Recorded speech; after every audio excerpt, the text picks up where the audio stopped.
Mis saab endistest soodest, kus turba kaevandamine on lõppenud? Sood seovad atmosfäärist süsinikku, mis ladestub turbana. Turvas on meile oluline maavara. Turba kaevandamise tagajärjel jäävad meile elusate soode asemel pruunid ja tühjad turbaväljad. Eestis on maha jäetud turbakaevandusalasid ligi 10 000 hektarit. Neilt lendub igal aastal ligi 400 000 tonni süsinikdioksiidi.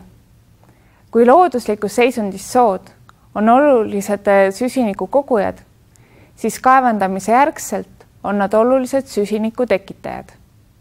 Eesti süsinikupanuse vähendamiseks on oluline endised turbakaevandusalad korrastada. Neile aladele võib rajada veekogu või metsa.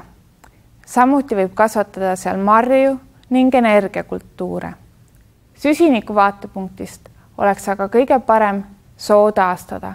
Seda koos kõigi soodele iseloomulike tunnustega, kõrge veetaseme ning soodele iseloomulike taimedega. Seal peaksid kasvama turbasamblad, rohttaimed ning puhmad. Nii saame süsiniku tekitajatest süsiniku kogujad ning taastada turbatekke